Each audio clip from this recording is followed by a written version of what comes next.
Tadi jamrut diminta sama siapa ini? Hayo. Kayaknya Mas Paijo ya? Ya bener kan? Salamnya buat siapa nih? Mama Sri, Mas Cuy, Tirto ya. Oke deh. Takim di Ambo Kembang juga hadir ya di 0855420912. Mau nyapa-nyapa siapa ini? Hadir Mas Ribut. Waduh, aku ketinggalan nih. Waduh. Udah kasih lagu aja deh. Oke deh ya, nanti ya. Oke, Mama Sasa lagi mengetik ya. Ditunggu ketikannya. Hasilnya seperti apa coba? Kayak surat-suratnya Kartini nggak ya? Aduh, ya. Nanti ya, Ma. Nah, ini dia. Ada satu hal yang menarik ya. Satu cerita menarik tentang Kartini. Sampai hari ini masih misteri. Apa sih penyebab meninggalnya Kartini tak lama setelah ia melahirkan? Nah, ini dia. Nah, Kartini ya, seorang pejuang perempuan pejuang, ini meninggal dalam usia 25 tahun. Sangat muda ya. Tidak lama setelah dia melahirkan anak pertama dan satu-satunya. Nah, sebenarnya apa penyebab dari kematian Kartini itu? Nah, hingga kini kematian Kartini rupanya masih menjadi misteri dan disebutkan bahwa Kartini meninggal secara mendadak pada tanggal 17 September tahun 1904. 4 hari setelah melahirkan putra sematawayangnya Raden Mas Susalid. Nah, kerabat dan suaminya Raden Mas Joyo Adiningrat bahkan tidak mengira kalau Kartini akan meninggalkan mereka begitu cepat. Nah, seperti dikatakan oleh dalam tulisannya, catatannya Joyo Diningrat ya, suami Kartini, dengan halus dan tenang, dia mengembuskan nafasnya yang terakhir dalam pelukan saya. 5 menit sebelum hilangnya meninggal ya, maksudnya pikirannya masih utuh dan sampai saat terakhir dia masih sadar. Curhat dari Joyo Adiningrat ini bisa kita baca pada buku Kartini, sebuah biografi yang ditulis oleh Siti Sumandari Surto. Nah, saat melahirkan, Kartini ini sama sekali tidak mengalami masalah apapun. Bayi yang dilahirkan sehat juga dengan dirinya, kecuali ketegangan perut. Tidak ada apa-apa dengan Raden Ayu. Itu kata suami beliau. Siapa? Joyo Adiningrat. Nah, 4 hari kemudian Dr. Ravestins kembali datang dan memeriksa kondisi Kartini. Bahkan Kartini dikabarkan sempat meminum anggur untuk keselamatan bayi dan sang ibu. Tapi 30 menit setelah sang dokter pulang, Kartini mengeluh sakit perut.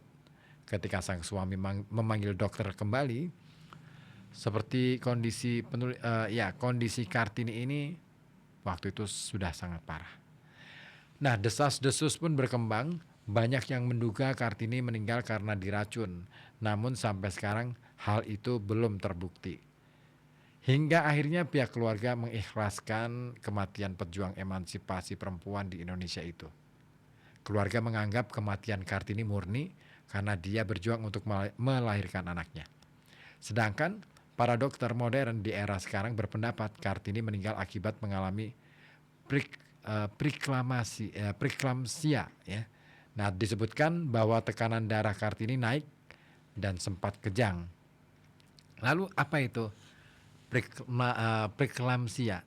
Nah, preeklamsia itu sebuah komplikasi kehamilan yang ditandai dengan tekanan darah tinggi dan tanda-tanda kerusakan pada sistem organ lain, paling sering pada hati dan ginjal.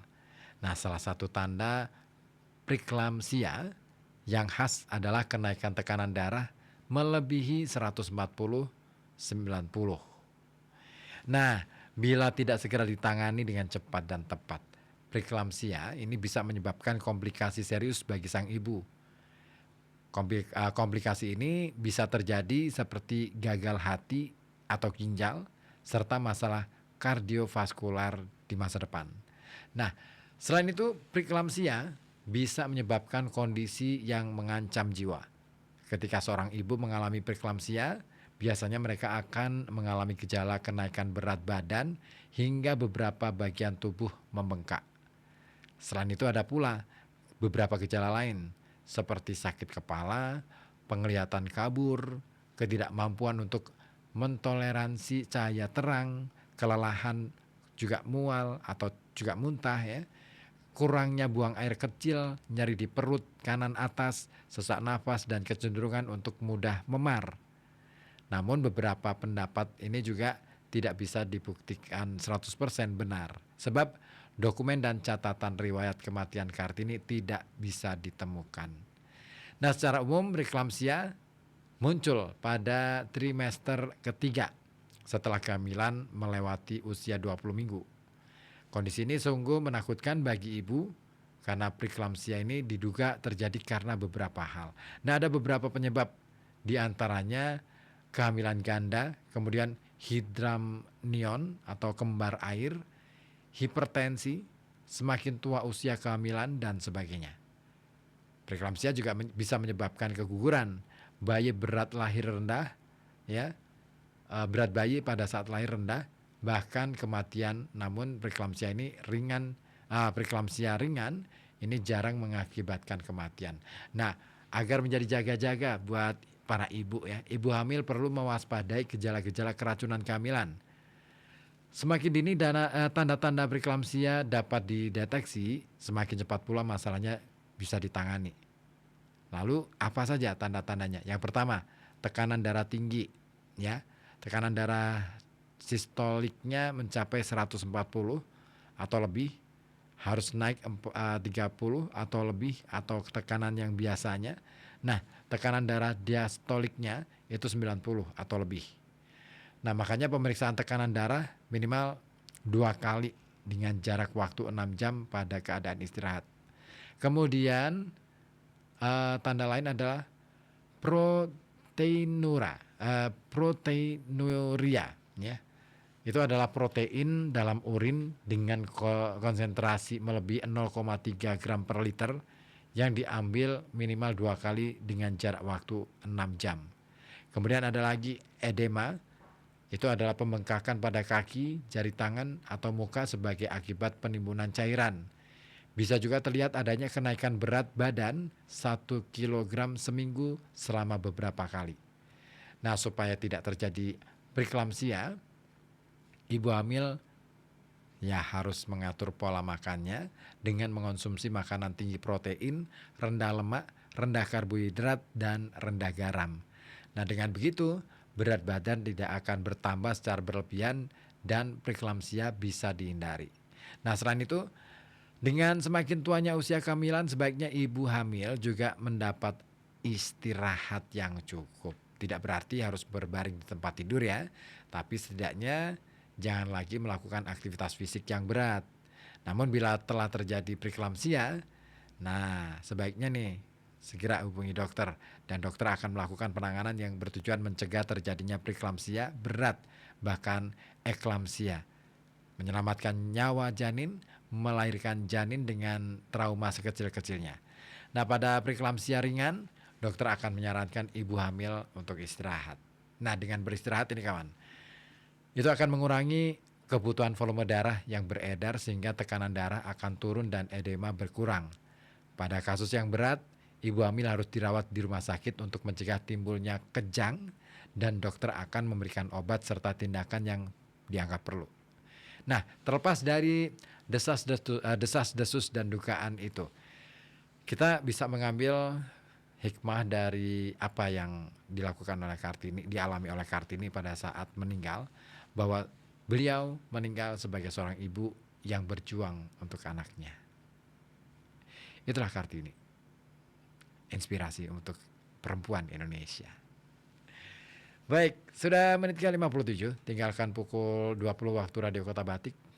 Saya harus pamit undur diri dari ruang dengar Anda. Terima kasih atas kebersamaannya, dan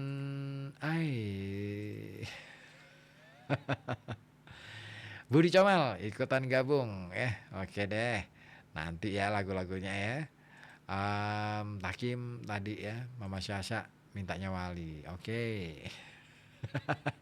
Hafal deh Wali ya. Oke deh.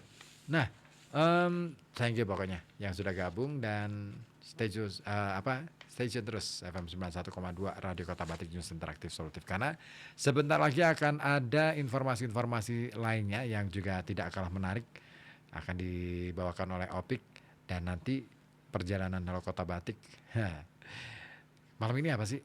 Oh iya, Klaro ya. Oke deh. Simak aja deh terus di sini di FM 91,2 Radio Kota Batik. Nanti akan dilanjutkan sama Wik. Saya Ribu Tamandi dari dari FM 91,2 Radio Kota Batik News Interaktif Solutif. Saya pamit undur diri. Terima kasih dan wassalamualaikum warahmatullahi wabarakatuh.